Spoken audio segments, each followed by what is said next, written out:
Hello. Again, good afternoon. Dear online students, can you hear me? You can, of course, hear me, right? Okay. So, we will start our class in 1-2 minutes so that everyone who is an online student can be in touch. चलिए, तो अभी क्या subject पढ़ने वाले हैं हम लोग? Which subject we are going to start, बताइए. We are going to start physics.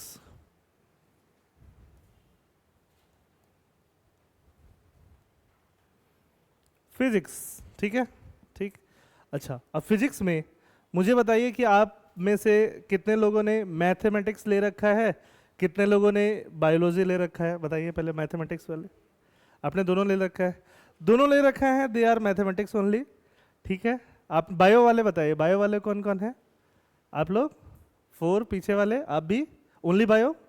अच्छा, आप ओनली बायो. बोथ वाले तो ठीक है, बोथ वाले दे कैन स्विंग बोथ वे, है ना. अच्छा हुआ तो डॉक्टर, नहीं तो इंजीनियर तो बन ही जाएंगे, राइट. ठीक बात है, बहुत बढ़िया. आप भी दो बोथ वाली हो? अच्छा, आप भी सिर्फ मैथ्स? ये हुई ना बात, सिर्फ मैथ्स, ठीक है.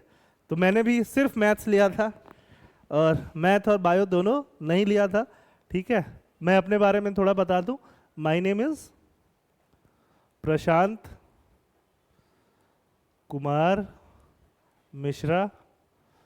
आप मुझे पीकेएम सर के नाम से बुला सकते हो.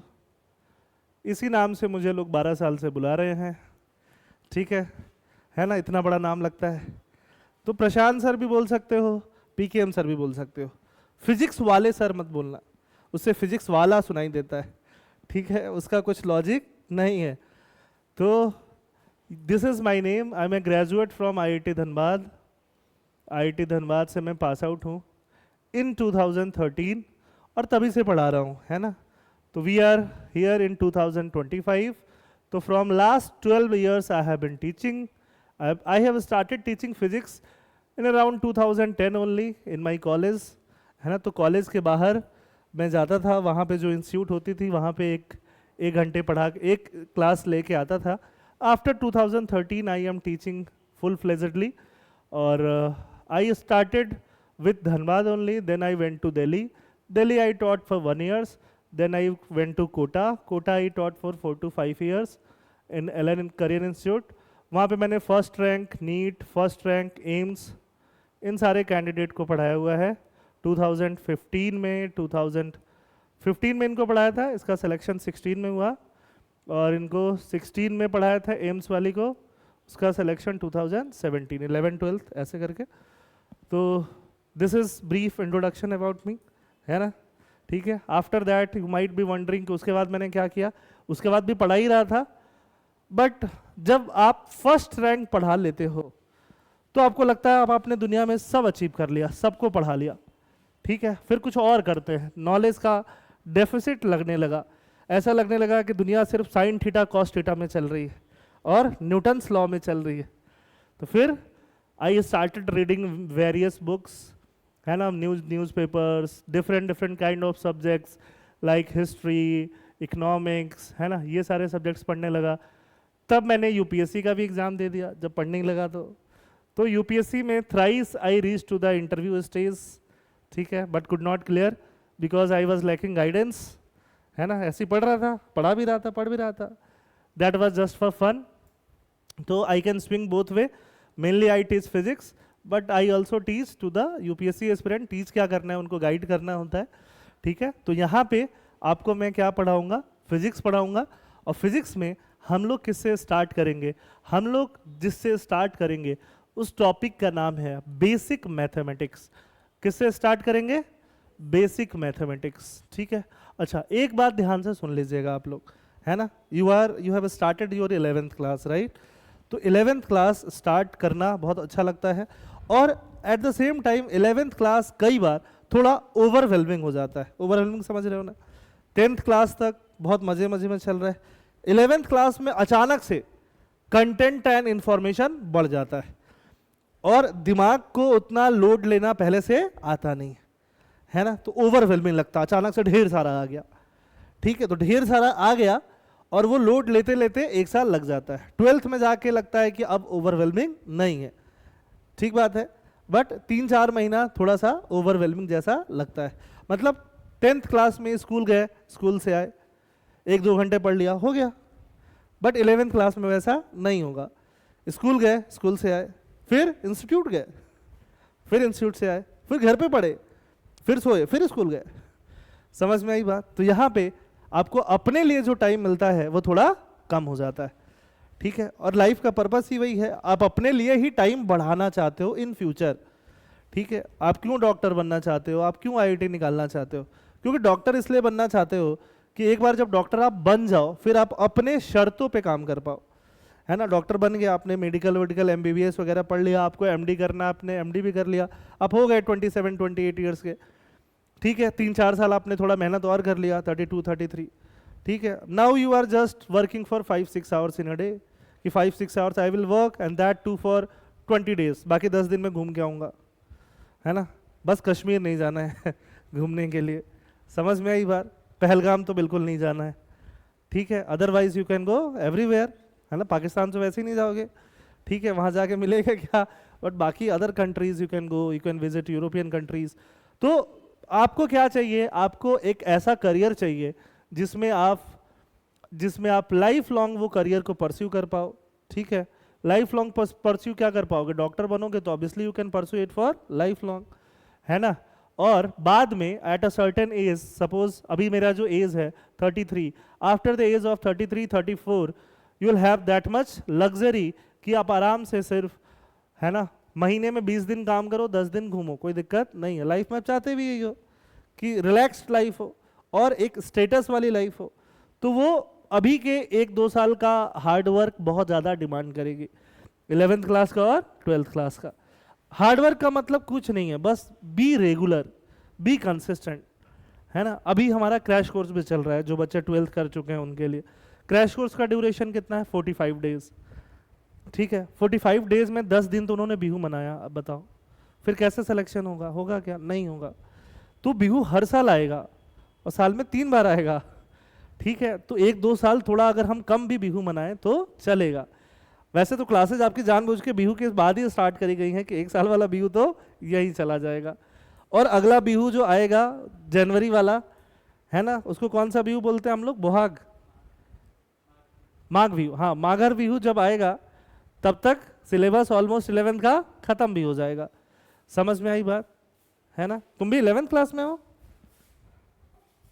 हाँ हाँ हाँ, ओके, तो वो 12th क्लास की थी। तो तब तक अब आपको बस कंसिस्टेंसी मेंटेन करनी है और कुछ नहीं करना है। मैं ये नहीं बोलता हूँ छुट्टी नहीं मनाओ, मैं ये नहीं बोलता एंजॉय नहीं करो, ओवर स्ट्रेच नहीं करो। अगर आपको 2-3 दिन का छुट्टी दिया गया है उसमें मना के आ जाओ, समझ में आई बस ये करना है। छुट्टियां तो मिलेंगी नहीं, अदरवाइज क्या करोगे, ठीक है। सिलेबस भी चलते रहेगा, आराम से पूरा भी होते रहेगा, सब कुछ होते रहेगा। आप लोग सुन पा रहे हो, समझ पा रहे हो, है ना, ठीक है।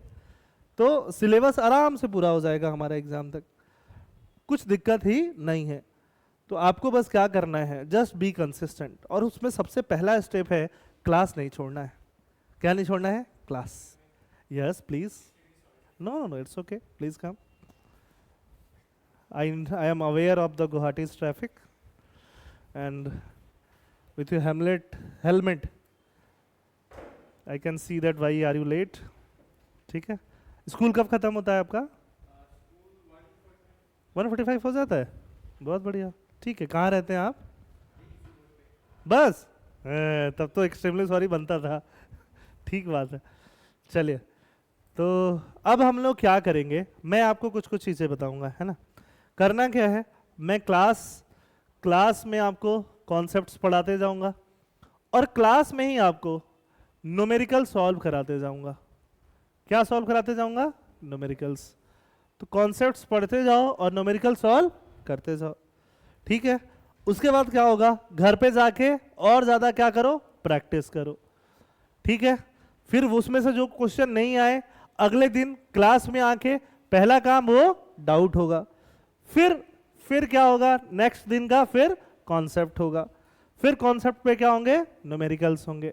समझ में आई बात? This is our process. इस चीज को हम लोग क्या बोलते हैं बेटा, प्रोसेस। कि आपको क्लास में कॉन्सेप्ट पढ़ा, समझ आया, ठीक है, नहीं आया दोबारा पूछो, ठीक। फिर हमने न्यूमेरिकल्स करे, करो, एक क्वेश्चन हुआ, ठीक है, दूसरे क्वेश्चन कराएंगे, 3-4 क्वेश्चन कराएंगे, जब तक आप सब लोग करने ले ही लग जाओ। फिर 10-20 क्वेश्चन प्रैक्टिस के लिए मिलेगा, घर पे जाके प्रैक्टिस करके आओ। इसमें मैं आपको ओवरवेल्म नहीं करूंगा कि 100 क्वेश्चन दे दिए करो, करोगे तो मजा आएगा, बट टाइम नहीं है 100 क्वेश्चन का, दैट आई अंडरस्टैंड, ठीक है। बट 20-25 तो करने होंगे, इतना ही दूंगा जितना आप कर सकते हो, ठीक है, ठीक। फिर अगले दिन ये 20-25 में से हो सकता है 5 नहीं हो, डिफिकल्ट हो थोड़े, आप नहीं कर पाओ, वो मैं क्लियर करूं, तब आपको लगेगा ओ ये ऐसे नहीं हुआ, इसको ऐसे करना था, मैंने ये गलती की। अब वो गलती जब रेक्टिफाई होगा तो आपका कॉन्सेप्ट और इंप्रूव हो जाएगा, सॉलिड हो जाएगा, ठीक है।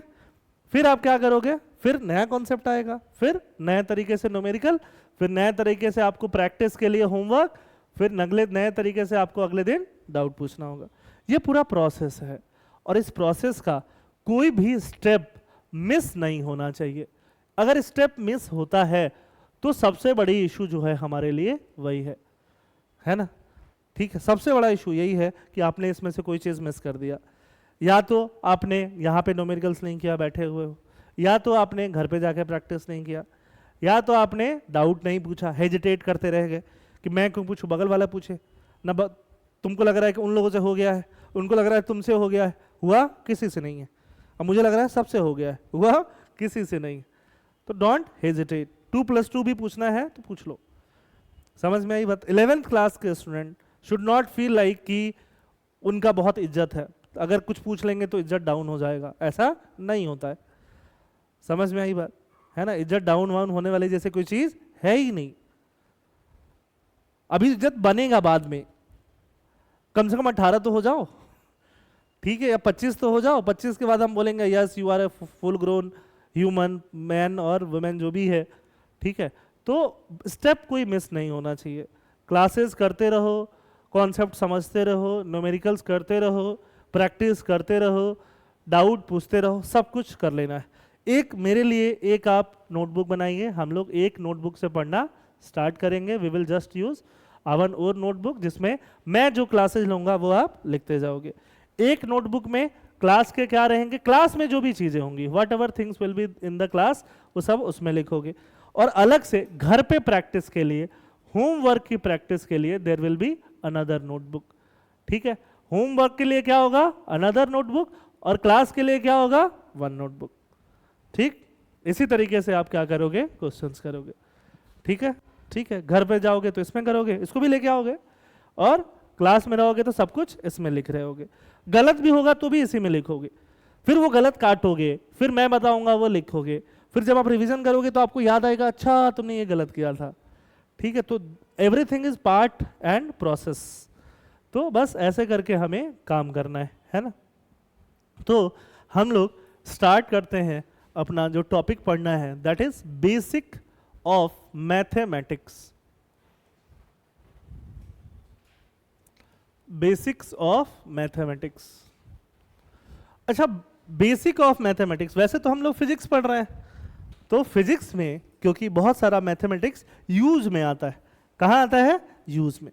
तो अगर हम लोग ये बेसिक्स ऑफ मैथमेटिक्स नहीं करेंगे तो फिर हमारा फिजिक्स पढ़ना मुश्किल है, ठीक है। फिजिक्स जो है, physics is 75% physics is basic mathematics and vector. अगर आपका basic mathematics and vector clear है, the rest of the physics is just 25% of the part, ठीक है। बस ये आसान है। इसका मतलब आपको कमांड कर लेना है 2 चैप्टर पे।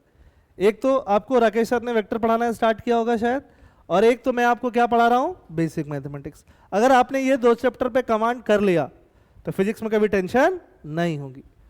लेकिन अगर आपका ये 2 चैप्टर वीक हो गया तो पूरे फिजिक्स में टेंशन ही टेंशन होगी। समझ में आ रही बात? तो क्या करना है वो आपके ऊपर है। कमांड चाहते हो कि टेंशन चाहते हो, चुनना तुम्हारे ऊपर है। क्या चाहते हो बताओ? कमांड कैसे आएगा? कमांड आएगा हम रोज पढ़ेंगे तब। क्लियर है? आप लोग ठीक हो? अच्छा ठीक है।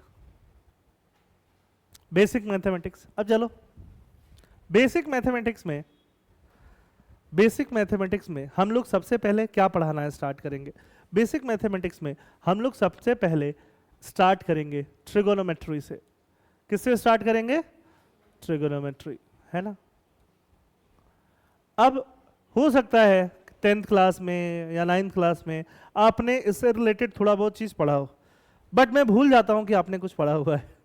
ठीक है, आई अज्यूम कि आपने कुछ नहीं पढ़ा हुआ है, आपको ट्रिगोनोमेट्री का टी भी नहीं पता है, और हालात भी ऐसे ही होंगे कुछ, है ना। ट्रिगोनोमेट्री का टी भी नहीं पता है। देखो ट्रिगोनोमेट्री में सबसे पहले हम बात करते हैं, वी डील इन एंगल्स। हम किस में डील करते हैं बेटा? एंगल्स में डील करते हैं, एंगल्स में डील करते हैं, है ना। एंगल क्या होता है? कोई भी दो लाइन अगर हम ले लेते हैं ना, दो लाइन, ये दो लाइन का बीच का जो पार्ट होता है, दो लाइन एक दूसरे से जो रिलेशन बना रही हैं, है ना, टिल्ट का, उसको हम क्या बोलते हैं? एंगल बोलते हैं। ठीक है, ये दो लाइन है, ये दो लाइन क्या कर रही है? अपने साथ एक टिल्ट का रिलेशन बना रही है। मान लो ये दो लाइन है, ये दो सरफेस है ना। अगर मैं ऐसे करूंगा और वाइड हो जाएगा, ऐसे करूंगा तो क्या हो जाएगा? नैरो हो जाएगा। समझ में आई बात? तो ये जो गैप बन रहा है, जो टिल्ट बन रहा है, एक लाइन दूसरे पे जो टिल्टेड है, उसी चीज को हम क्या बोलते हैं? एंगल बोलते हैं। समझ में आई बात? तो एंगल, अगर ये दो लाइन ऐसे है तो एंगल क्या है दोनों के बीच का? 0। जैसे जैसे बढ़ाते जाएंगे एंगल बढ़ते जाएगा। ठीक है, जैसे जैसे बढ़ाते जाएंगे एंगल बढ़ते जाएगा, जैसे जैसे बढ़ाते जाएंगे एंगल बढ़ते जाएगा। बढ़ गया, अब और नहीं मुड़ सकता मैं, हाथ टूट जाएगा। ठीक है, तो दो लाइन के बीच का जो टिल्ट है उसको हम क्या बोलते हैं? एंगल। और एंगल को मेजर करने के लिए हमारे पास दो यूनिट होता है। कितना यूनिट होता है बेटा? 2। एक यूनिट को हम लोग बोलते हैं डिग्री। क्या बोलते हैं? डिग्री, है ना। और दूसरा यूनिट को हम बोलते हैं रेडियन। क्या बोलते हैं? रेडियन। और आपने 10th क्लास में या 9th क्लास में सुना होगा, भले ही पढ़ा नहीं होगा, कि एक SI यूनिट होता है। क्या होता है? SI unit. SI यूनिट मतलब स्टैंडर्ड इंटरनेशनल यूनिट होता है। ठीक है, जिसको हम मैक्सिमम जगह पे यूज कर सकते हैं। समझ में आई बात? तो ये जो एंगल है उसका SI यूनिट कौन सा होता है? रेडियन होता है। हम लोग यूनिट एंड डायमेंशन करके भी अलग से चैप्टर पढ़ेंगे, तब इसके बारे में SI क्या होता है वो भी समझेंगे, बट फिलहाल नाम तो सुना हुआ है। तो SI यूनिट का डिग्री का क्या होता है? सॉरी, एंगल का SI यूनिट क्या होता है? रेडियन होता है।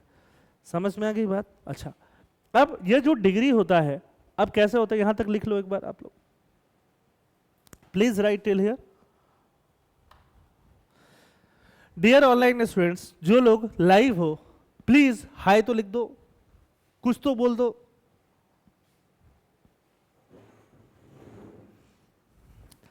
अब आपके स्कूल में जो आपके फ्रेंड्स हों, जो पढ़ने में थोड़ा सीरियस हो, उनको बोलो आप सीरियस हो जाओ, क्लासेस करो, है ना। ऐसे काम नहीं चलेगा। चतुर रामलिंगम मत बनना कि मैं अकेले पढ़ लेता हूं, वो नहीं पढ़ेगा, वो चतुर रामलिंगम बन जाएगा। बाद में देखेगा कि तुम पढ़ रहे हो, तुमको इधर उधर खींचना शुरू कर देगा, चल घूम के आते, पढ़ाई में क्या रखा है, 11th तो ऐसे ही हो जाता है, 11th में कौन फेल होता है, 12th का टाइम में देख लेंगे। समझ में आई बात? उसको इधर खींच के लाओ, है ना, नहीं तो वो तुमको इधर पक्का खींचेगा। कोई भी तुम्हारा बेस्ट फ्रेंड है, तुमको बाद में वो खींचेगा ही खींचेगा कि चलो थोड़ा मस्ती करते हैं, और तुम भी जाओगे। तो बेस्ट चीज वही है, क्या? पढ़ने। क्योंकि मैंने फिजिक्स पढ़ाना कैसे स्टार्ट किया, मेरा एक बेस्ट फ्रेंड था कॉलेज में, मैं उसको ले जाता था कि चल घूम के आते हैं, वो पढ़ाना स्टार्ट कर दिया था फर्स्ट ईयर में, वो मुझे ले जाने लगा चल पढ़ा के आते हैं। मैंने बोला पढ़ा के कैसे आते हैं? इज लाइक कि तूने पढ़ा तो है, IIT क्लियर तो किया है, तेरा कौन सब्जेक्ट अच्छा है? मैंने बोला फिजिक्स भी अच्छा है, केमिस्ट्री भी अच्छा है, मैथ भी अच्छा है। बोला चल चल चल पढ़ा ले चल।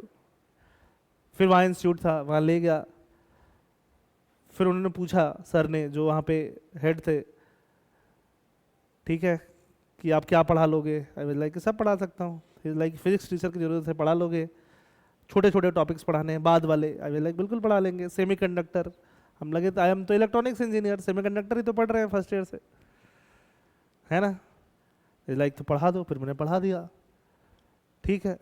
अब वो भी पढ़ाने जा रहा है, मैं भी पढ़ाने जा रहा हूँ, है ना, अदरवाइज वो भी फालतू टाइम वेस्ट करता, मैं भी फालतू टाइम वेस्ट करता। समझ में आ रही बात? वो लगातार पढ़ाते रह गया, उसने फिर अपना इंस्टीट्यूट खोल लिया। साउथ इंडिया में सबसे बड़ा उसी का इंस्टीट्यूट है, जहाँ पे मैक्सिमम जेई मेंस के और 99.9 परसेंटाइल वाले स्टूडेंट और नीट के तुम्हारे बिल्कुल 720s वाले लोगों की लाइन लगी रहती है, क्योंकि he was so passionate about teaching. मुझे भी बना दिया उसने पैशनेट अबाउट टीचिंग।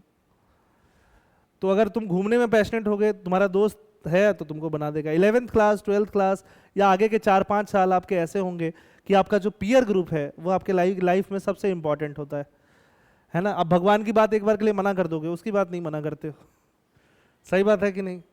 तो इसीलिए अगर किसी को आप ना नहीं कर सकते हो तो उसको इधर ले आओ पढ़ने के लिए, कि एक साथ चले भी आओगे, फन फन में पढ़ के चले भी जाओगे। समझ में आ रही बात है ना? ऐसे ले जाते हैं ना, जिम जाने का मन नहीं कर रहा है तो मैं अपने एक दोस्त को बोल रहा हूँ जिम जाने के लिए चलो, वो जाता ही नहीं है, इस वजह से मैं भी नहीं जा रहा। खैर छोड़ो, ये लिख लिया आप लोगों ने। अब देखो, जब हम एंगल्स का मेजरमेंट करते हैं, थीटा का मेजरमेंट करते हैं, अब देखो ऐसे ही आराम आराम से हम पढ़ लेंगे और सिलेबस भी खत्म हो जाएगा, पता भी नहीं चलेगा। जब एंगल्स का मेजरमेंट करते हैं, एंगल्स को हम डिग्री में कैसे मेजर करते हैं बताओ? ये जो डिग्री होता है वो हम 0 से 360 डिग्री तक मेजर करते हैं। कहां से कहां तक? 0 से लेकर के 360 डिग्री तक, है ना। अच्छा, 0 डिग्री को रेडियन में भी क्या बोलते हैं हम लोग? 0 ही बोलते हैं। अगर हम लोग को डिग्री में लिखना है तो डिग्री में 0 डिग्री इज 0। रेडियन में अगर हम लोग को लिखना है, रेडियन में हम लोग को लिखना है तो 360 को हम लोग कितना रेडियन लिखते हैं? 2 पाई रेडियन लिखते हैं। कितना रेडियन? 2 पाई। पाई का नाम सुना है आप लोगों ने बचपन से? पाई इज इक्वल टू 3.14 या 22/7।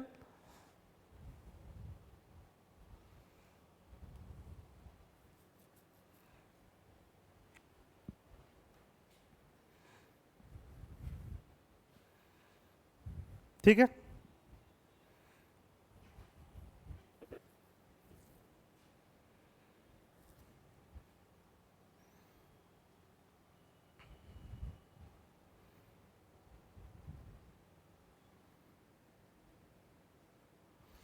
तो इसका मतलब क्या हुआ? 360 डिग्री किसके इक्वल हो जाएगा? 2 पाई रेडियन के इक्वल। पाई रेडियन किसके इक्वल हो जाएगा बताओ? 180 डिग्री। तो हम लोग इसको याद रख लेते हैं, कभी भी डिग्री को रेडियन, रेडियन को डिग्री कन्वर्ट करना होगा, हम ऐसे कर लेंगे। कुछ नहीं लिखा हुआ मतलब रेडियन है, ऐसे ऊपर में ऐसे बिंदी बनी हुई है मतलब डिग्री है, खत्म बात। ठीक है, ठीक है, लिख लो।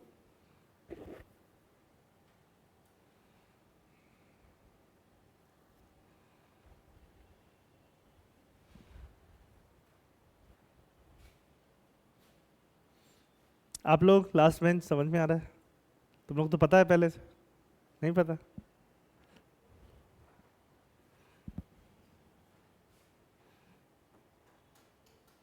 श्लोक पूछ रहे हैं पाई की वैल्यू 180 डिग्री कैसे है, इसको डेराइव किया जाता है ना। और वो डेरिवेशन जो है कहाँ करोगे? मैथमेटिक्स में करोगे। हम लोग तो मैथमेटिक्स क्यों पढ़ रहे हैं? कि हम फिजिक्स में यूज कर पाए, और मैथ में भी उस डेरिवेशन का कुछ काम नहीं है। हो सकता है कि मैथ के सर भी आपको नहीं बताएं क्योंकि उसका कुछ यूज ही नहीं है। समझ में आ रही बात? ठीक है। और इसी डेरिवेशन को हम लोग पूरा ऐसे करते हैं। देखो, कई बार मैं थोड़ा तुमको हिंट दे देता हूं। एक सर्कल जो होता है ना, क्या होता है? एक सर्कल। सर्कल, एक पूरा सर्कल से ही क्या आता है? 2 पाई आता है। क्या आता है? 2 पाई। और एक पूरा सर्कल ही डिग्री में किसके बराबर होता है? 360 डिग्री। फिर उसी को वैसे ही निकाला जाता है। पाई की वैल्यू कैलकुलेट करना है ना। पाई क्या है? एक इरेशनल नंबर बोला जाता है। कैसा number? Irrational. Life of a pi देखा है मूवी? वो पाई की वैल्यू ही कैलकुलेट कर रहा है, 3.1416, उसके बाद पता नहीं, है ना, क्योंकि वही तक काम में आता है अपने तो। ठीक बात है, ठीक है। तो ये पाई का रेडियन से जो कन्वर्जन है वो हमारे एग्जाम पर्सपेक्टिव से, चाहे वो फिजिक्स हो चाहे वो मैथमेटिक्स हो, वो काम का नहीं है। हाँ, अगर आप मैथमेटिक्स में रिसर्च करते हो तो बिल्कुल आपके काम का है ना। ठीक है। अगर हम मैथमेटिशियन रामानुजन की बात करें जो 1921 के आसपास जिंदा थे, या फिर हम अभी के टाइम पे एक मैथमेटिशियन हुआ करते थे डॉक्टर वशिष्ठ नारायण, उनका कुछ साल पहले डेथ हुआ, 5 ईयर पहले, है ना। तो उनकी बात करें, ये लोगों ने पाई के ऊपर और रेडियन के ऊपर बहुत ज़्यादा रिसर्च किया हुआ है, हमें उससे कोई मतलब नहीं, हमें तो क्या करना है, बस IIT में जाना है, नहीं, ठीक है, ठीक। चलिए अब आगे बात करते हैं, ये जो एंगल्स हैं, ये एंगल यहाँ से यहाँ तक का एंगल कितना होता है बेटा, 90, यहाँ से यहाँ तक और ले लेंगे तो और क्या हो जाएगा, 90, मतलब ये पूरा कितना एंगल हो जाएगा, 180, यहाँ से यहाँ तक फिर लेंगे तो क्या हो जाएगा, 90, मतलब पूरा ले लेंगे तो क्या हो जाएगा, 270, और यहाँ से यहाँ तक पूरा क्या हो जाएगा, 90, और तो क्या हो जाएगा, 360। तो एक बार पूरा गोल घूम के आ जाएंगे तो 360 एंगल हो जाएगा, है ना, ठीक है। तो बस यही चीज़ है हमारा, फिर एक बार और घूमेंगे फिर 360 हो जाएगा, 360, 660, 720 बोल सकते हैं। एक्चुअली में वो किसके बराबर हो रहा है, 0 के ही बराबर हो रहा है, क्योंकि घूम के हम लोग वहीं पहुंच जा रहे हैं। समझ में आ रही बात। तो ऐसे करके हम लोग क्या देखते हैं, एंगल देखते हैं, ठीक है। 90 डिग्री एंगल मतलब दो लाइंस एक दूसरे के क्या है, परपेंडिकुलर। कैसे हैं, परपेंडिकुलर। परपेंडिकुलर अगर होगा तो हम उसको कितना एंगल बोलेंगे, 90 डिग्री एंगल बोलेंगे, ठीक है। दो चीज होता है, एक होता है परपेंडिकुलर और एक होता है टेंजेंट। क्या होता है, टेंजेंट, ठीक है। परपेंडिकुलर मतलब जैसे मान लो ये अगर एक सर्कल है, ठीक है, सर्कल पे हम लोग बिल्कुल ऐसे एक लाइन खींच दें जो इसको ऐसे डिवाइड करे 90 डिग्री पे, इस लाइन को हम लोग क्या बोलेंगे बेटा, परपेंडिकुलर, ठीक है। और अगर हम ऐसे लाइन खींचें जो इसको टच करते हुए चली जाए उसको क्या बोलेंगे, टेंजेंट। जो उसको कट नहीं करे, टच करते हुए जाए मतलब कितने पॉइंट पे टच करे, एक पॉइंट पे, उसको क्या बोलेंगे, टेंजेंट। और जो उसको 90 डिग्री एंगल पे कट करे उसको क्या बोलेंगे, परपेंडिकुलर, ठीक है। जब आप लोग बड़े होइएगा, अभी नहीं, तो एक मूवी है गैंग्स ऑफ वसेपुर, ठीक है, क्या देखा तुम लोगों ने, नहीं देखा है, बड़े होगा जब कॉलेज में जाना तो देख सकते हो। उसमें एक छोटा बच्चा रहता है, वो क्राइम करता है ना, और वो तोतला बोलता है। कैसे बोलता है, तोतला। वो जीप में ब्लेड लेके घूमता है, और उसके साथ एक दोस्त भी रहता है, उसका वैल्यू कम है, इसका वैल्यू ज़्यादा है, क्योंकि दोनों क्या करते हैं, ब्लेड मारते हैं लोगों को, है ना, ब्लेड लगाते हैं। और ये हो गया ह्यूमन का गर्दन, इंसान का, ठीक है। अरे मूवी में ऐसा कुछ दिखाया नहीं गया है, वो बस बताने वाली बात है।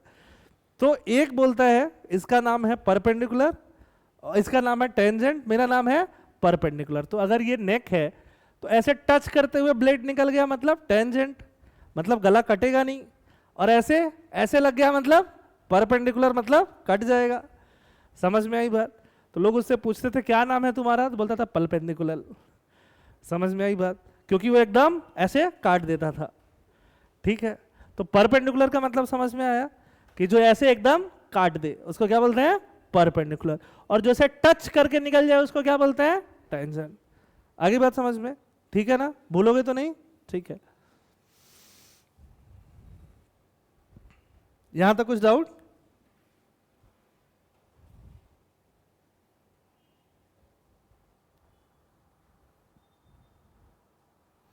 दीपक एंड श्लोक आर वॉचिंग ऑनलाइन। अब देखो, डिग्री में डिग्री से भी छोटे दो और यूनिट हैं, डिग्री से भी छोटे यूनिट हैं। एक यूनिट को हम लोग मिनट बोलते हैं। क्या बोलते हैं, मिनट। जैसे टाइम वाला मिनट होता है ना, वैसे इसका नाम भी मिनट ही है। जैसे टाइम वाला सेकंड होता है ना, वैसे इसका नाम भी सेकंड ही है। जैसे 1 hour is equal to 60 minute होता है ना, वैसे 1 degree is equal to 60 minute होता है, एग्जैक्टली सेम। जैसे 1 minute is equal to 60 second होता है ना, वैसे ही यहां भी एग्जैक्टली सेम होता है। समझ में आई बात। ये डबल डैश, हाँ फिर से बताऊंगा, टेंशन नहीं लो, ठीक है। जैसे घड़ी देखती हो, घड़ी में 1 hour is equal to 60 minute, यहां भी 1 degree is equal to 60 minute. समझ में आई बात। और घड़ी में 1 minute is equal to 60 second, यहां भी 1 minute is equal to 60 second. मतलब डिग्री तो छोटा हो गया, डिग्री का भी और छोटा यूनिट क्या हो जाएगा, मिनट। मिनट का भी और छोटा यूनिट क्या हो जाएगा, सेकंड। सेकंड को हम लोग डबल डैश से डिनोट करते हैं। डबल डैश का मतलब क्या है बेटा, सेकंड। और सिंगल डैश का मतलब क्या है? मिनट। समझ में आई बात अब?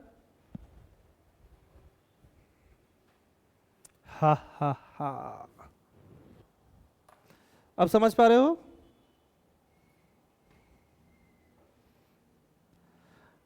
बस आवर को डिग्री से रिप्लेस कर देना है और कुछ काम नहीं करना है।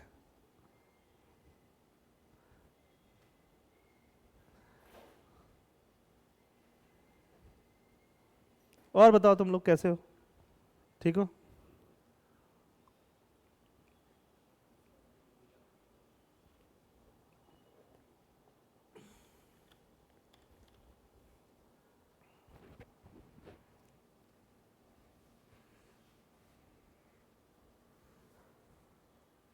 क्या खुश हो? समझ में आ रहा है?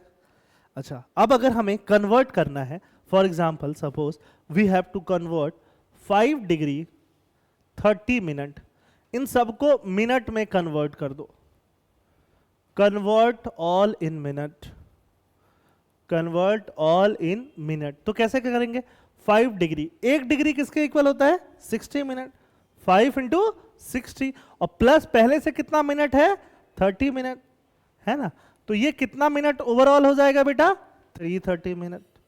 सिंपल है, जैसे आवर वाला करते हैं वैसे ही सेम कहानी है, कुछ नया नहीं है।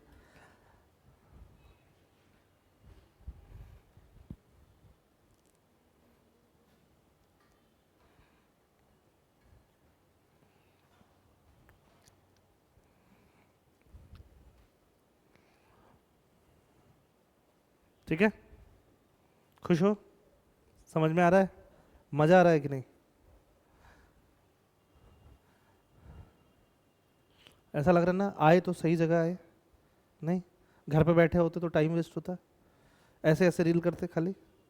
नहीं,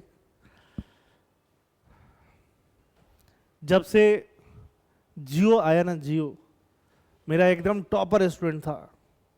2016 में जियो आया, एकदम टॉपर स्टूडेंट है। 2016 में तुम बच्चे हो गए, अभी 6 क्लास में हो गए। कौन सी क्लास में थे? फोर्थ क्लास में हो गए, 4th क्लास में हो गए। जियो आया और उसने उसको बर्बाद कर दिया, क्योंकि जियो आया और 4G डेटा, लोग यूट्यूब चलाने लग गए, है ना? ठीक है, तो उसका रैंक आता था ऐसे 2nd 3rd, फिर मुझे उसका रैंक देखा 73rd, फिर देखा 275, फिर देखा 515। मैंने उसको बुलाया, बोला क्या हो रहा है? तो पहले सर पकड़ के बैठा रहा, फिर बोला सर जब से ये जियो आया है मैं सिर्फ वीडियोस देखता रहता हूँ। समझ में आई बात? तो जियो ने उस साल बहुत लाइफ ख़राब करी थी, बनाई से ज़्यादा ख़राब भी की थी। अगर 6 महीने लेट आता तो उसका सिलेक्शन हो जाता।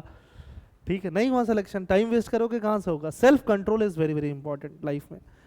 टाइम वेस्ट करने का मन सबका करता है, पर जो टाइम वेस्ट नहीं करता लाइफ में वही आगे बढ़ता है। सही बात है कि नहीं? ठीक है, चलिए अब एक और क्वेश्चन करके बताओ। 3 degree 3 minute 3 second is equal to कितना second? Convert into second, convert into second.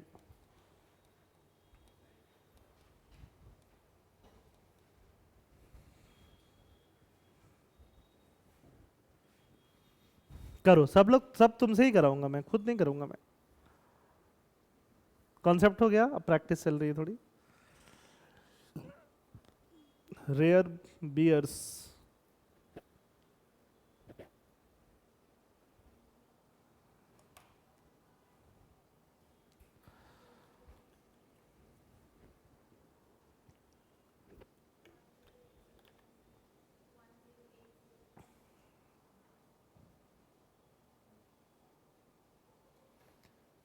फिर से बोलो 10। अच्छा, कुछ गलत तो नहीं कर रही हो? Are you sure? किया कितना?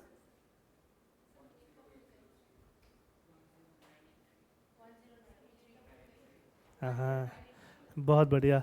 देखिए, डिग्री को, मिनट को, सबको हमें किस में कन्वर्ट करना है? सेकंड में।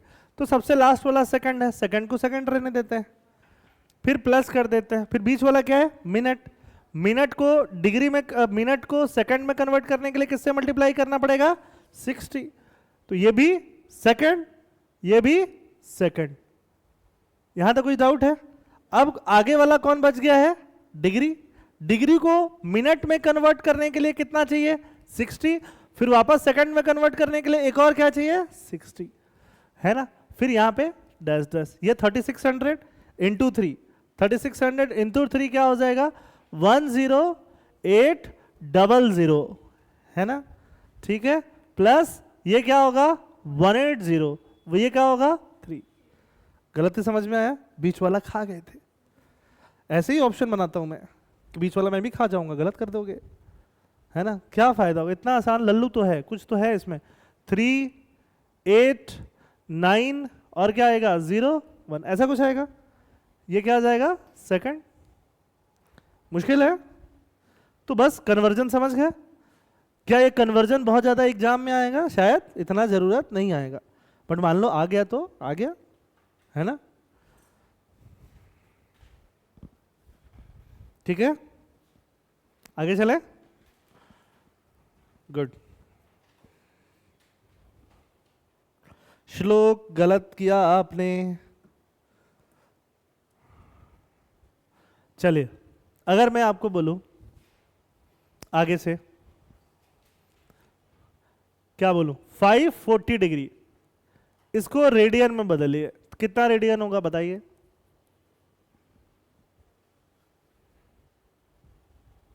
Convert 540 degree into radian.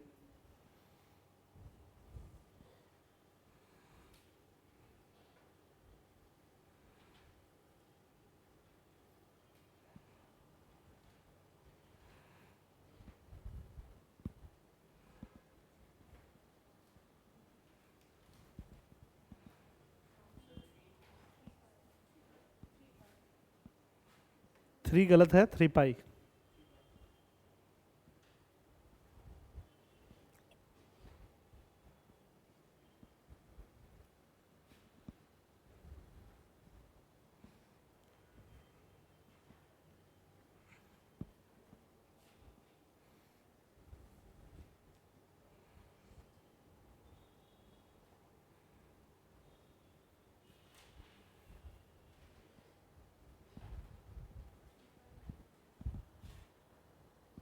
हम्म, 3 पाई।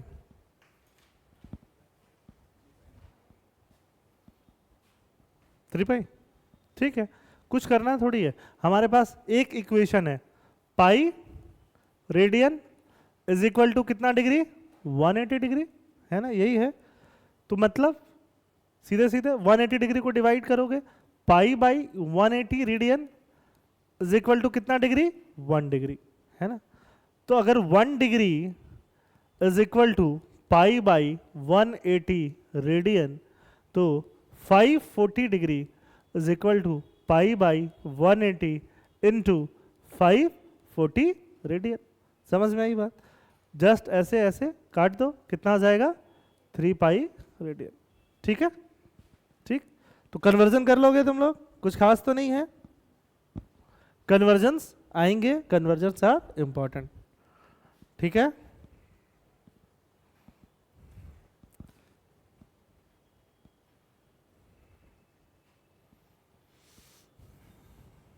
और पाई को इसको रेडियन को उसमें कन्वर्ट करना तो बहुत इजी है, पाई की जगह 180 रख दो, काम खत्म। 180 इंटू 3 540, है ना, ठीक है, ठीक। चलिए अब हम लोग आगे पढ़ते हैं। आगे पढ़ते हैं हम लोग थोड़ा ट्रायंगल्स की बात करते हैं। ऐसा ट्रायंगल देखा है कहीं? इस ट्रायंगल को हम लोग कौन सा ट्रायंगल बोलते हैं बताओ? Right angle triangle. This triangle is called as right angle triangle, है ना। अच्छा, इसको राइट एंगल क्यों कहते हैं, रॉन्ग एंगल क्यों नहीं कहते? Why this is right angle, है ना। तो 90 डिग्री को ही राइट क्यों कहते हैं? Why 90 degree right and other degrees are wrong? 90 degree ने ऐसा क्या सही किया जो बाकियों ने गलत किया?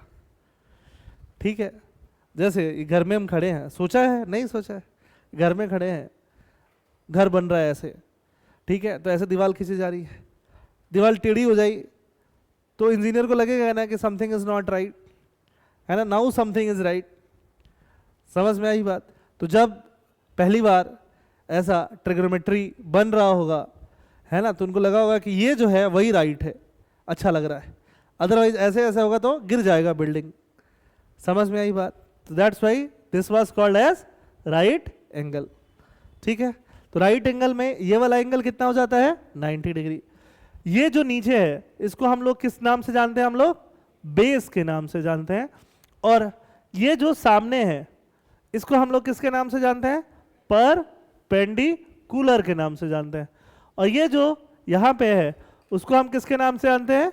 हाइपोटेन्यूज के नाम से जानते हैं। तो ये सामने वाला एंगल को हम लोग थीटा मान लेते हैं। क्या मान लेते हैं? थीटा। एंगल को डिनोट करने के लिए हम थीटा, अल्फा, बीटा, गामा कुछ भी यूज कर लेते हैं। We use anything to denote our angles.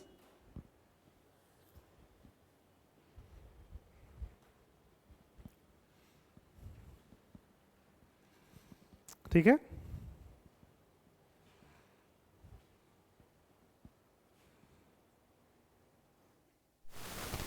बहुत बढ़िया।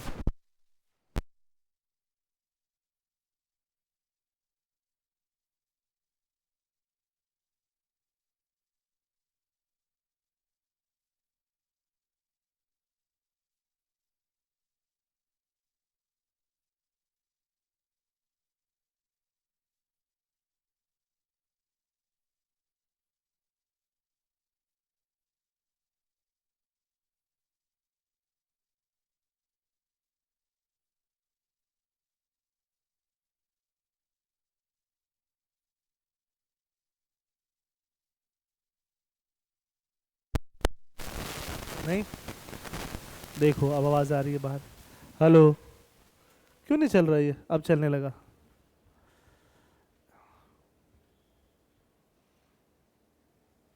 तुम लोग एक एक करके अपना नाम बताओ। आपका क्या नाम है?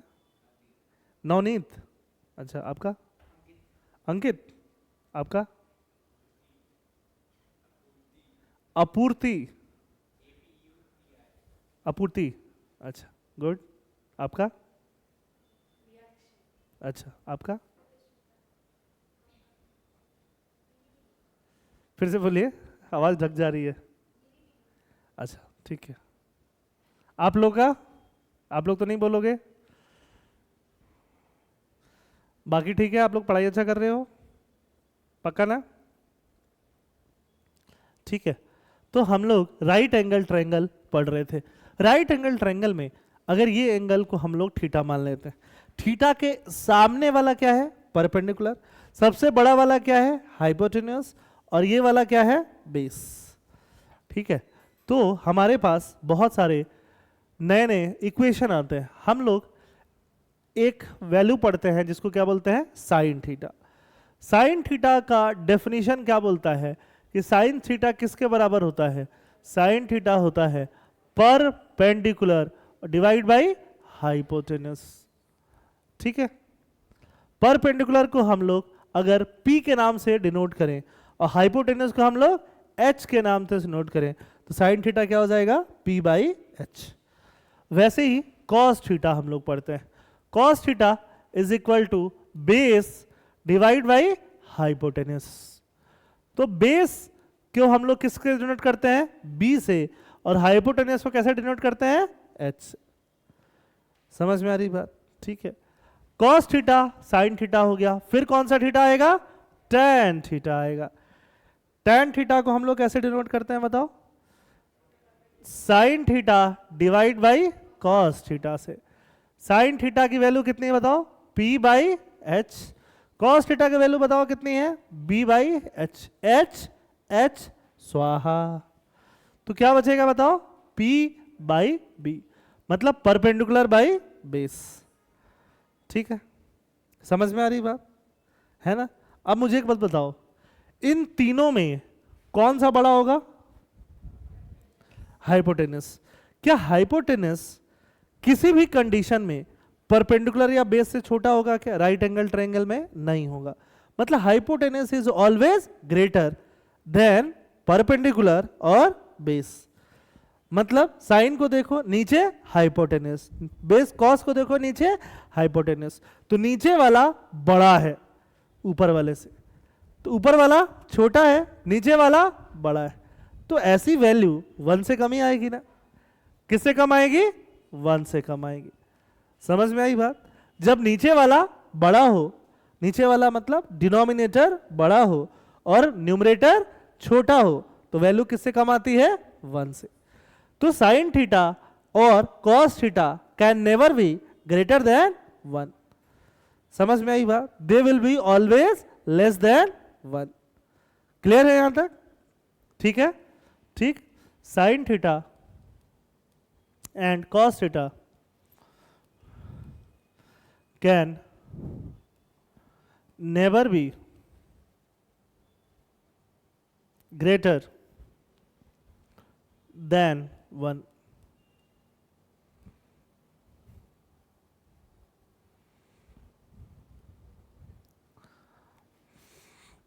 ठीक है,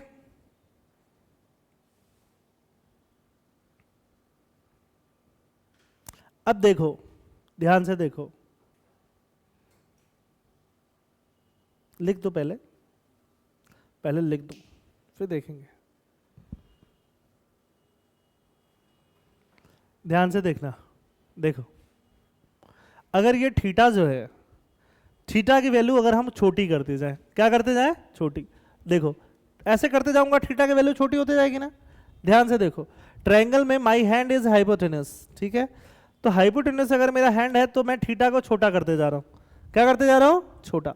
तो परपेंडिकुलर भी छोटा होता जाएगा ना। क्या छोटा होता जाएगा?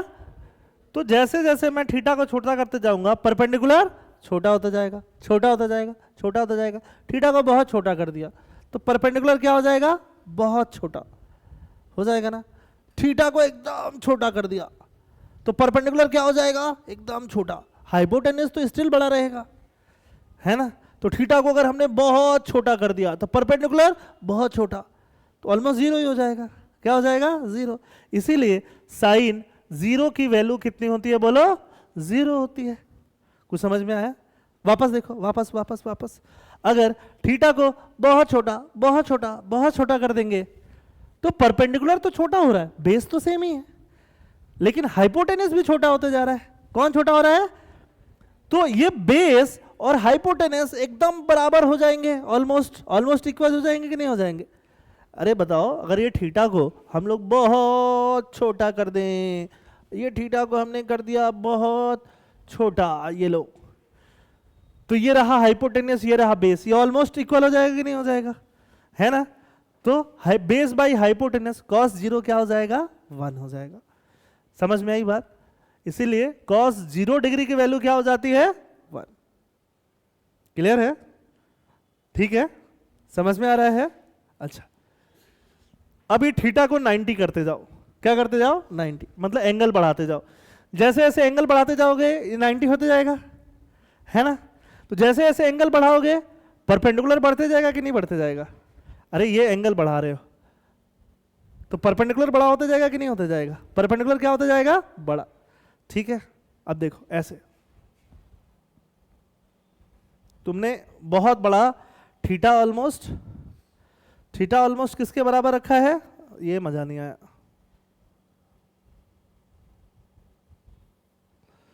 ये थीटा जो है, ये थीटा ऑलमोस्ट किसके बराबर है? 90 के बराबर। तो उस केस में हाइपोटेनस और परपेंडिकुलर ऑलमोस्ट बराबर हो जाते हैं कि नहीं बराबर हो जाता है ना। 90 अभी नहीं है, थोड़ा कम है, लेकिन 90 होता तो हाइपोटेनस परपेंडिकुलर क्या हो जाता? इक्वल। दोनों को इक्वल करोगे हाइपोटेनस और परपेंडिकुलर को, तो क्या मिलेगा? 1 मिलेगा कि नहीं मिलेगा? तो मतलब साइन 90 डिग्री की वैल्यू क्या मिलती है आपको? 1 मिलती है। और इसके लिए बेस छोटा होना पड़ेगा कि नहीं होना पड़ेगा? तो बेस छोटा होना पड़ेगा, तो कॉस 0 डिग्री की, कॉस 90 डिग्री की वैल्यू क्या मिलती है हम लोगों को? 0 मिलती है। समझ में आई बात? लिख लो। अभी तक तो रटा था तुमने, अभी कैसे हो गया? यही तो अंतर है। नहीं,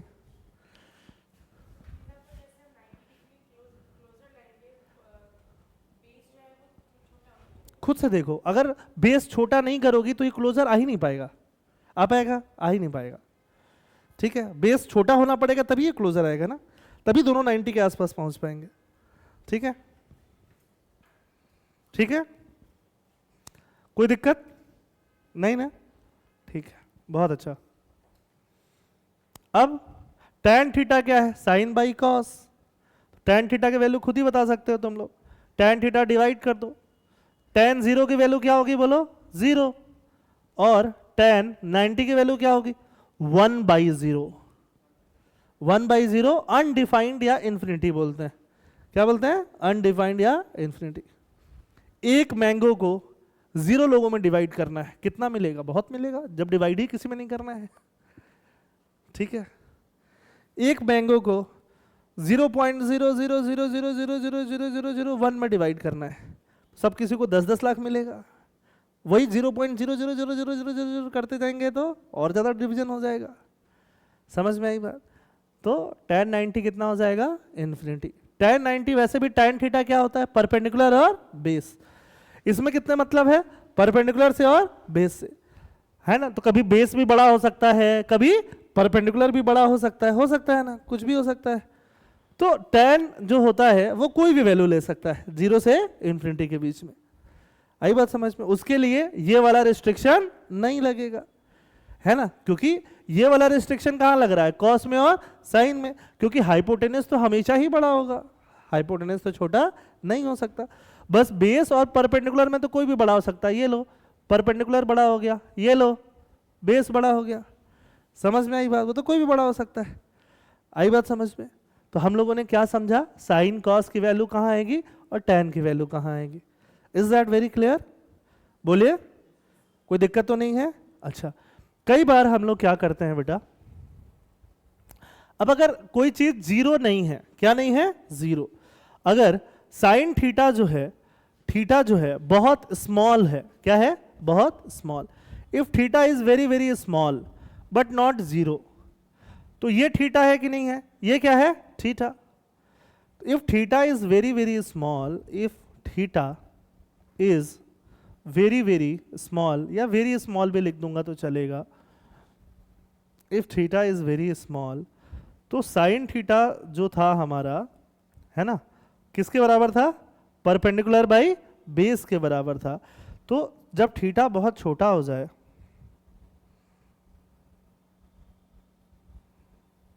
जब थीटा बहुत छोटा हो जाए तो साइन थीटा की वैल्यू ऑलमोस्ट ये थीटा के बराबर ही हो जाती है। थीटा जैसे जैसे 0 होगा साइन थीटा भी 0 हो जाएगा, है ना? हमेशा ट्रू नहीं है। कब ट्रू है?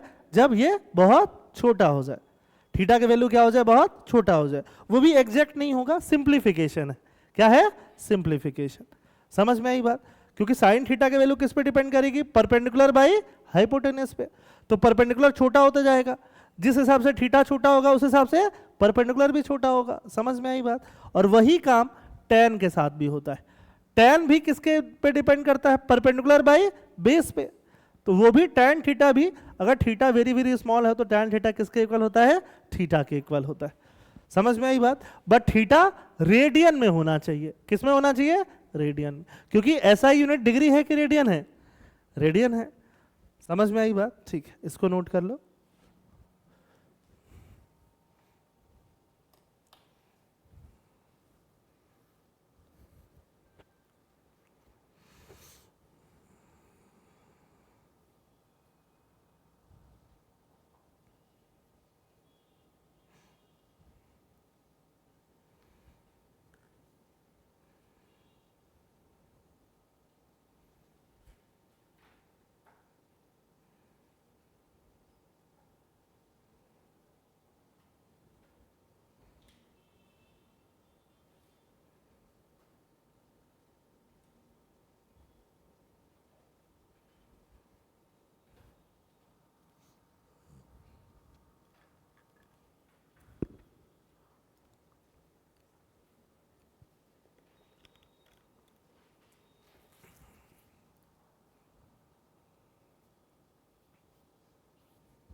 आप लोगों को समझ आ रहा है?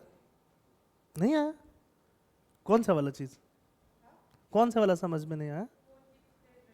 बाकी ये सब समझ में आ गया? हाँ तो बोलो ना, क्या दिक्कत है? Why to hesitate? लिख लिया? ठीक है।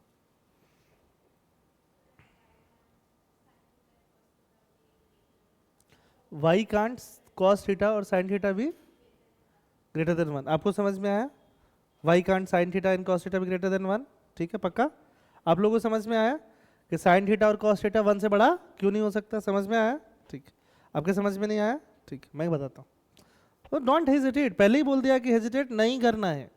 Even if you are lacking in 2+2 then also you have to ask, खत्म बात। ठीक है, 11th क्लास में अगर हेजिटेशन होगा है ना, तो obviously your physics, chemistry, mathematics, biology whatsoever will remain weak and that you do not want, right? तो 2 डाउट हो गया। चलो मैं एकदम क्लोज आ जाता हूँ, ठीक है, क्लोज आ जाता हूँ सो दैट कि आपको समझ में आए। क्लोज आ जाता हूँ, नीचे लिखा हुआ है, अब यहाँ से मुझे बैठने के लिए झुकना पड़ता, मतलब बिना चेयर के। Sign theta and cos theta can never be greater than 1। Sine theta की वैल्यू कितनी है बताओ? p/h। कॉस थीटा की वैल्यू क्या है बताओ? b/h। अब ट्रायंगल देखो, ट्रायंगल दिखता है, ठीक है। हाइपोटेनियस बेस और परपेंडिकुलर में कौन सा चीज बड़ा होता है? हाइपोटेनियस। तो कोई भी वैल्यू ले लो ना, परपेंडिकुलर हाइपोटेनियस की वैल्यू 10 ले लेते हैं, तो परपेंडिकुलर और बेस हमेशा 10 से छोटे ही होंगे, है ना? कुछ भी ले लो, 9/8 ले लो, कुछ भी ले लो। तो 9/10 क्या 1 से बड़ा है? नहीं है। 8/10 क्या 1 से बड़ा है? नहीं है, है ना? ये हमेशा बड़ा ही होगा ना, नीचे वाला हमेशा बड़ा ही होगा ना। अब समझ में आ गया? क्लियर है? ठीक, ठीक है, ऐसे पूछ लिया करो, मुझे क्या है समझाने के लिए और तरीका, और अंदर जाएंगे और छोटा करेंगे। अब आपके पे आते हैं, ठीक है। If theta is very small, तो if theta is very small, देखो थीटा जैसे जैसे स्मॉल होगा, ठीक है, परपेंडिकुलर वैसे वैसे स्मॉल होगा। तो साइन थीटा की वैल्यू कितनी होती है बताइए? साइन थीटा की वैल्यू होती है परपेंडिकुलर बाई हाइपोटेनस। तो थीटा जब बहुत स्मॉल हो जाएगा उस समय पे सिंप्लीफिकेशन है, कोई डेरिवेशन नहीं किया मैंने कि साइन थीटा किसके इक्वल हो जाएगा? थीटा के, है ना? That is just the simplification, ऐसा कोई डेराइव हमने नहीं किया। डेरिवेशन करते तो ऐसे बताते कि ऐसे ऐसे करके आया। समझ में आई बात? Derivation is not required. बस आप ये समझो, साइन थीटा अगर परपेंडिकुलर बाई हाइपोटेनस है तो हाइपोटेनस तो कम हो रहा है, बट ठीक है, इट्स स्टिल ओके। परपेंडिकुलर वैसे ही कम हो रहा है जैसे कौन कम हो रहा है? थीटा कम हो रहा है। तो बहुत छोटे थीटा के लिए साइन थीटा की वैल्यू किसके इक्वल हो जाती है? थीटा के इक्वल ही हो जाती है। समझ में आई बात? अब देखो मैं तुमको आगे बताता हूँ। आगे कैसे बताता हूँ? आगे हम लोग पढ़ने वाले हैं सारे थीटा की वैल्यू पढ़ने वाले हैं। साइन 30 की वैल्यू हम लोग पढ़ने वाले हैं 1/2। कितना पढ़ने वाले हैं? 1/2, ठीक है। साइन 30 डिग्री, 30 डिग्री को अगर रेडियन में कन्वर्ट करो तो कितना आएगा बताओ? π/6 आएगा। क्या आएगा? π/6। पाई की वैल्यू कितनी होती है बताओ? 3.14। 3 होता तो 1/2 हो जाता कि नहीं हो जाता, है ना? तो ये एंगल 30 डिग्री बहुत बड़ा तो नहीं है, छोटा है। अब वैसे जैसे जैसे छोटा करते जाएंगे इसकी वैल्यू और इसकी वैल्यू ऑलमोस्ट क्लोज होनी शुरू हो जाएगी। अब समझ में आया? ठीक है। और वैसे ही tan थीटा की भी, क्योंकि tan थीटा क्या होता है? परपेंडिकुलर बाई बेस, तो परपेंडिकुलर तो छोटा ही हो रहा है, तो tan थीटा का सिंप्लीफिकेशन क्या हो जाएगा? थीटा के बराबर। बहुत सारे न्यूमेरिकल्स में हम लोग इसको क्या करेंगे? यूज करेंगे बस, है ना? इसका कोई हमने डेरिवेशन नहीं दिया है, बस बताया है, ठीक है? अब क्लियर है? ठीक। आप लोगों को, आपको, आप लोगों को, आप लोग क्यों नहीं पूछते हो? आए तब भी ठीक, नहीं आए तब भी ठीक, क्या फायदा होगा उससे?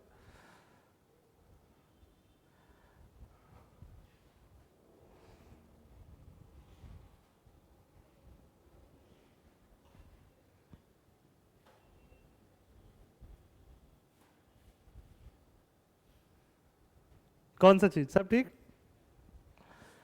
अब आगे चलें अगले पेज पे। श्योर? पूछा करो यार, नहीं पूछोगे तो कैसे होगा, है ना? अब आगे चलते हैं। देखो sine theta, cos theta, tan theta हो गया। अब साइन थीटा का जो उल्टा होता है उसको क्या बोलते हैं?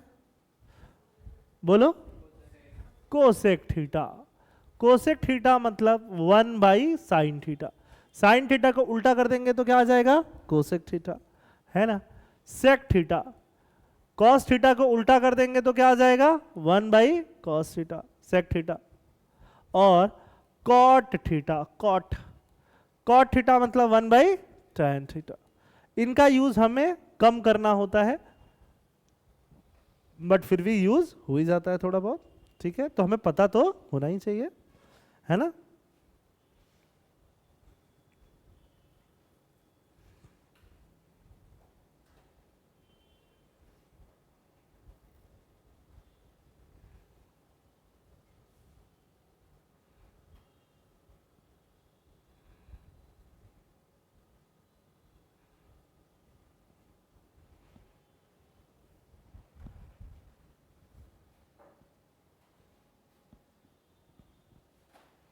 ठीक है,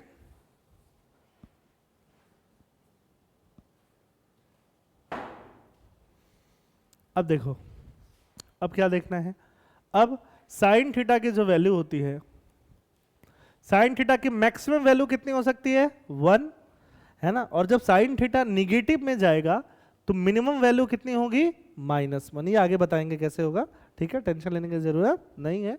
वैसे ही कॉस थीटा की मैक्सिमम वैल्यू कितनी होती है, 1, और मिनिमम वैल्यू कितनी होती है, -1। टेन थीटा की मैक्सिमम वैल्यू कितनी होती है, इन्फिनिटी, और मिनिमम वैल्यू क्या हो सकती है, -इन्फिनिटी, ठीक है।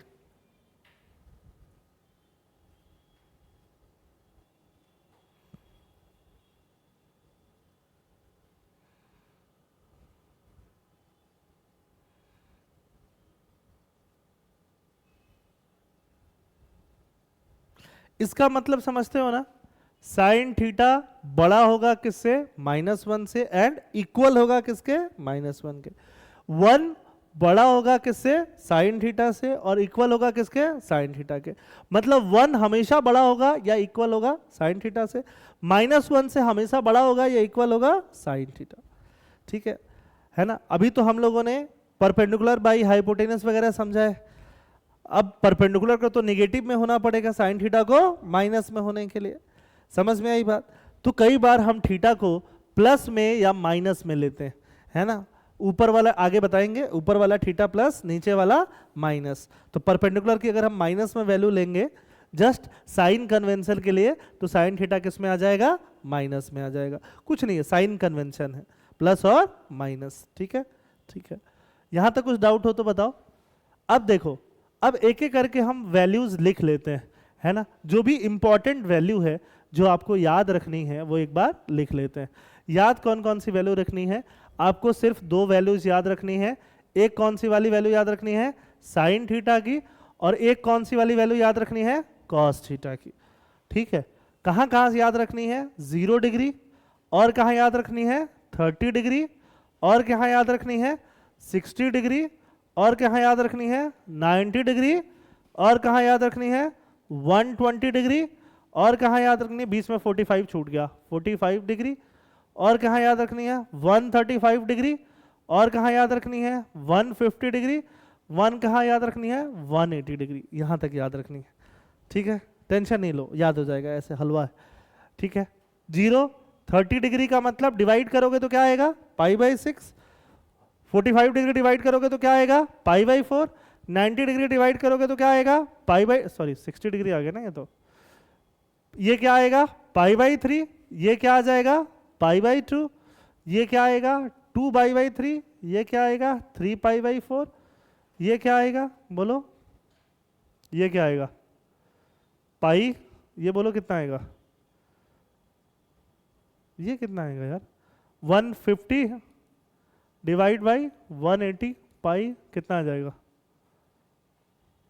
90 प्लस 60, π/2 प्लस π/3, 5π/6। ये आ जाएगा, अरे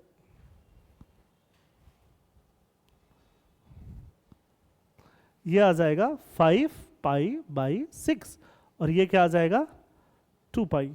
कुछ गलत लग रहा है क्या, हाँ ये गलत है, अभी भी स्टिल गलत है, स्टिल गलत है, नहीं ठीक है। और ये क्या आ जाएगा, पाई। 180 डिग्री किसके इक्वल होता है, पाई के इक्वल होता है ना, ठीक है। अभी लिखो मत, अभी सुन लो, पहले आराम से लिखना। देखो अभी बिल्कुल मत लिखो, अभी चुपचाप सुनो, लिखने का टाइम आ जाएगा, है ना। 11th क्लास का मतलब यही है कि हम आराम आराम से लिखेंगे और आराम आराम से समझेंगे।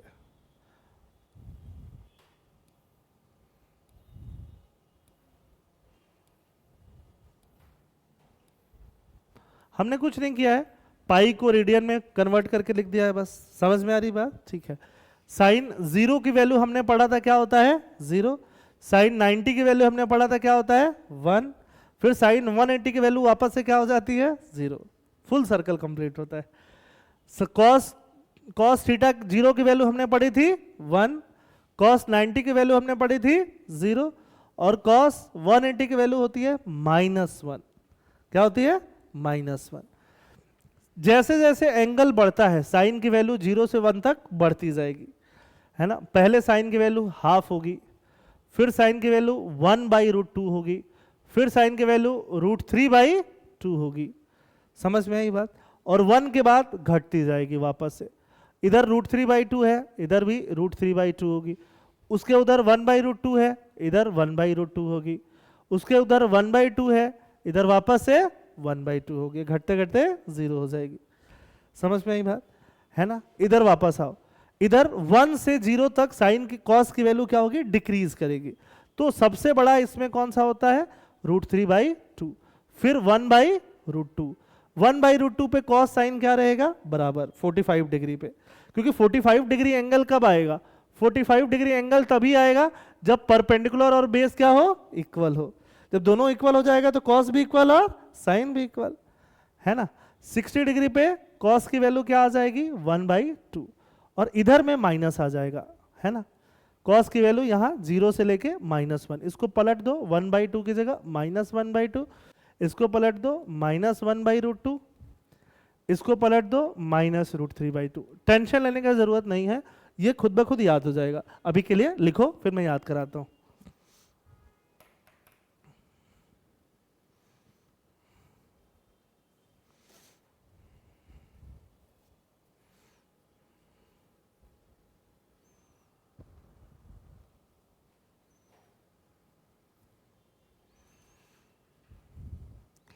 आप लोग बस 90 तक लिखो, 90 तक लिखो या पूरा ही लिखो, फिर मैं समझाता हूँ, है ना। लिख लिया? पहले 90 तक याद था 10th क्लास में। अब कहां तक याद रखना है 180। कुछ करना नहीं है, पलट देना है।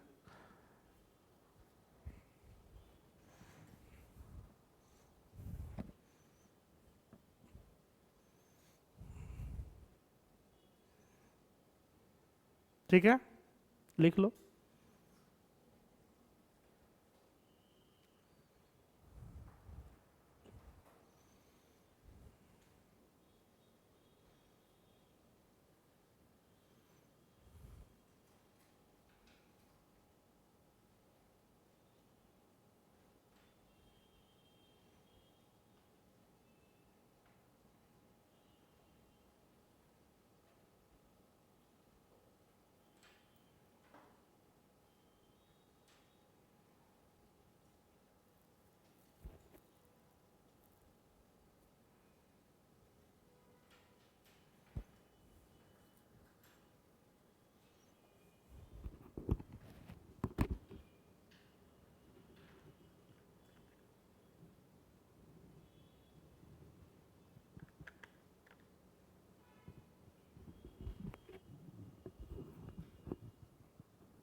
हो गया? डन?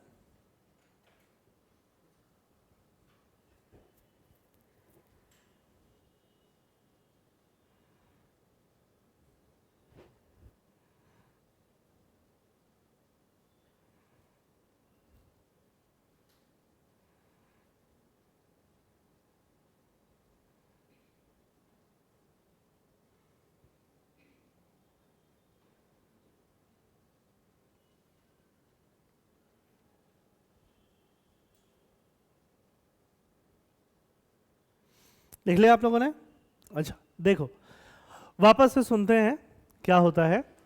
0 डिग्री को 0 रेडियन ही लिखेंगे, 30 डिग्री को कितना लिखेंगे, π/6 रेडियन, है ना। 45 डिग्री को कितना रेडियन लिखेंगे, π/4। 60 डिग्री को कितना रेडियन लिखेंगे, π/3। 90 डिग्री को π/2। वैसे ही 180 डिग्री को पाई रेडियन। हम लोगों को 90 डिग्री तक याद रखना होता है। कितने डिग्री तक, 90, है ना। ये वैल्यूज 90 तक याद रखनी होती है, कुछ स्टैंडर्ड वैल्यूज हैं, है ना। याद रखने के लिए तो 15 डिग्री भी याद रखना हो सकता है, लेकिन ऐसा नहीं है। ये कुछ स्टैंडर्ड वैल्यू हैं साइन की और कॉस की, जो हमें क्या रखना है, याद रखना होता है। ठीक बात है। तो साइन की स्टैंडर्ड वैल्यू 0 पे 0 थी और 90 पे कितना थी, 1। मतलब 0 से लेके 1 तक इंक्रीजिंग होगा। क्या होगा, इंक्रीजिंग। तो 0 से 30 पे जाओगे तो हाफ हो जाएगा सीधे, 0.5। हाफ से बड़ा होता है 1/√2। कैसे बड़ा होता है, यहाँ नीचे 2 है और √2 की वैल्यू होती है 1.4। क्या होती है, 1.4। तो नीचे में 2 है, नीचे में 1.4 है।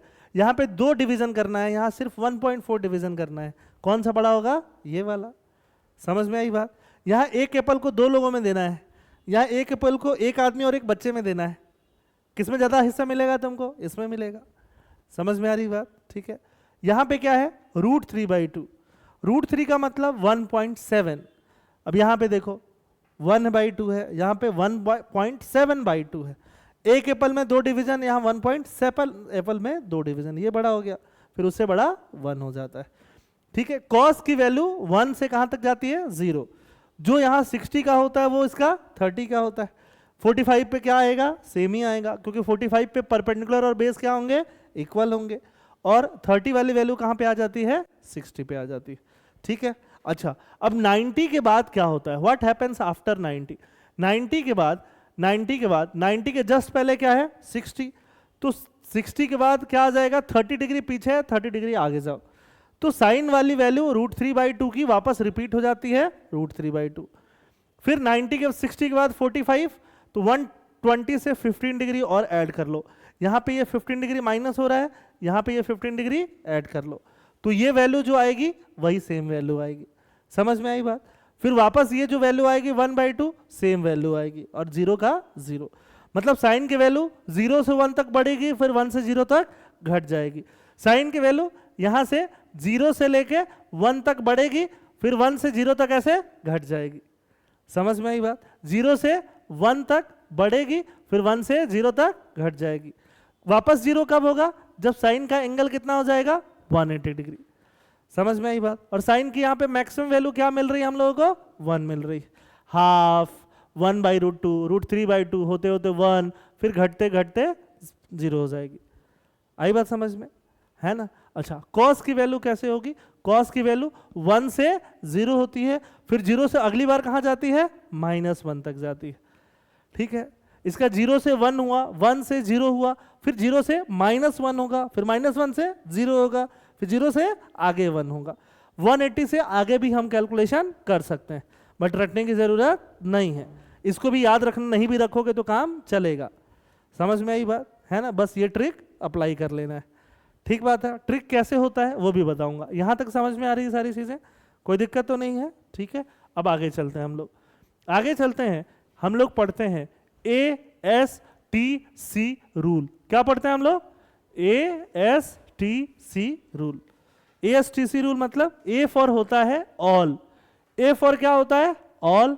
S फॉर होता है साइन, क्या होता है, साइन। T फॉर होता है tan, क्या होता है, tan। और C फॉर होता है कॉस, क्या होता है, कॉस।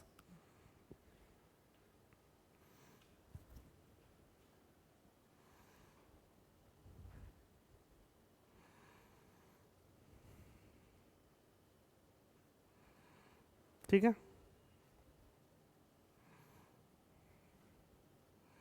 अब इसमें टाइम लगेगा काफी, है ना, तो इसको हम अगली क्लास में डिटेल में पढ़ेंगे, बट हम थोड़ा बेसिक समझ लेते हैं, क्योंकि डिटेल में जब पढ़ेंगे उसके लिए आप लोग अवेलेबल रहो। ठीक है ना। देखो, ये हम लोगों ने पूरा x और y बना दिया। क्या बना दिया, x और y। ये x, ये इधर क्या हो जाएगा, -x, ये y, और इधर नीचे क्या हो जाएगा, माइनस वाई। कोई भी एंगल हम मेजर करते हैं ना, तो हम लोग इधर से एक्स एक्सिस से एंटी क्लॉकवाइज डायरेक्शन में मेजर करते हैं। कौन से डायरेक्शन में? Anti clockwise. ये एक्स है, घड़ी ऐसे चलता है ना, टिक टिक टिक टिक टिक टिक, तो ये कैसा हो गया? क्लॉकवाइज।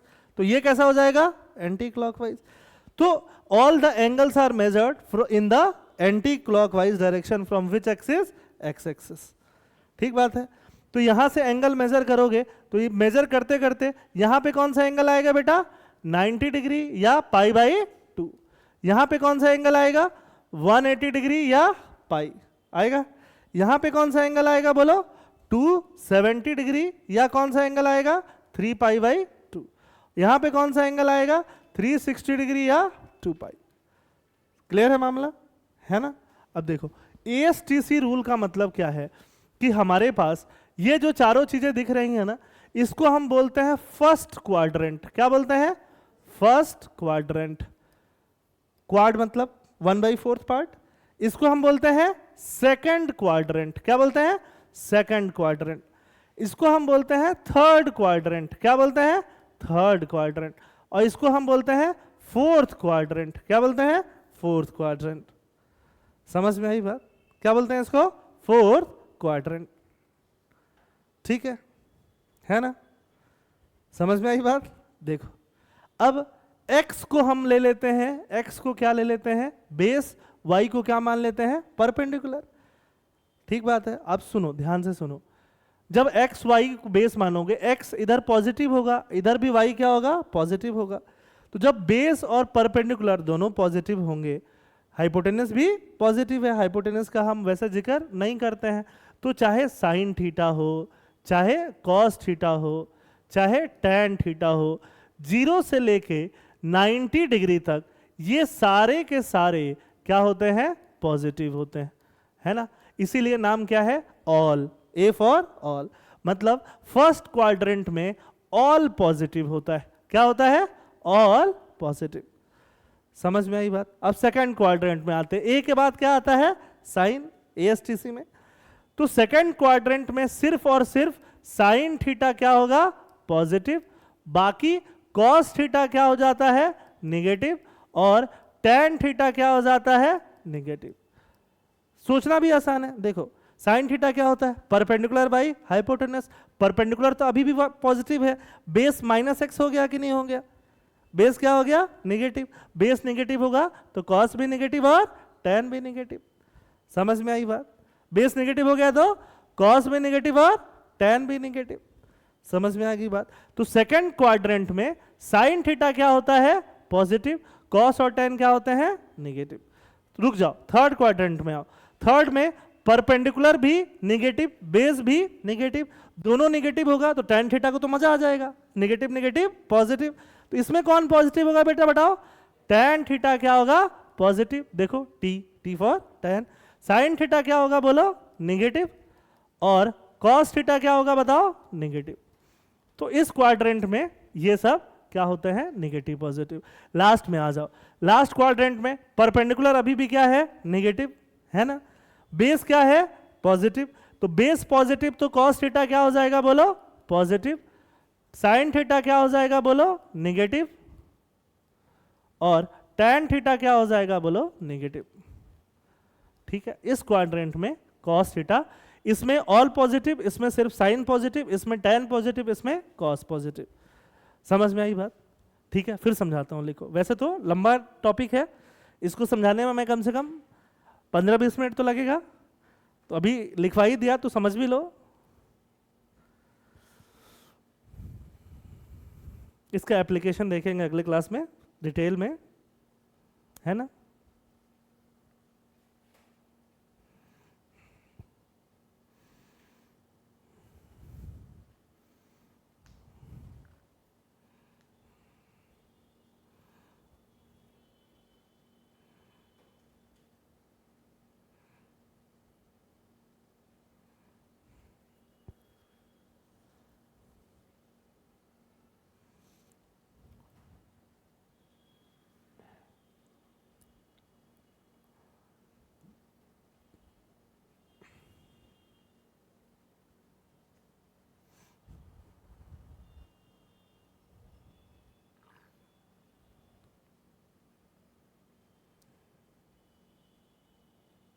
अब इसको लेकर टेंशन नहीं लेना, अगली क्लास में आऊँगा तो पहले मैं रिवाइज कराऊंगा सारा, फिर आगे बढ़ेंगे, ठीक है।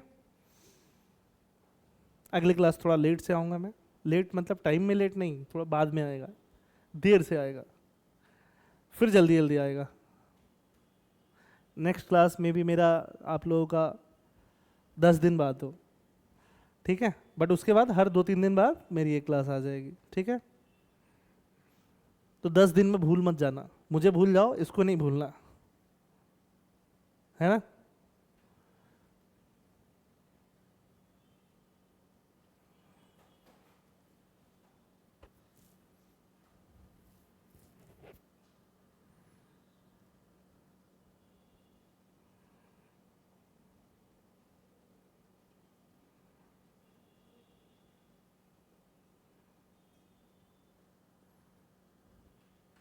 लिखने में दिक्कत तो नहीं हो रहा है?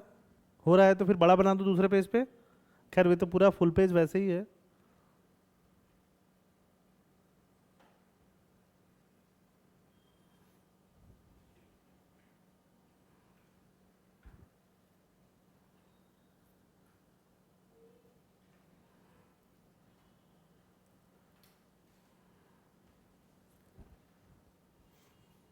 वापस से देखें, ठीक है, देखो ASTC rule, A for all, S for side, T for tan, C for cos.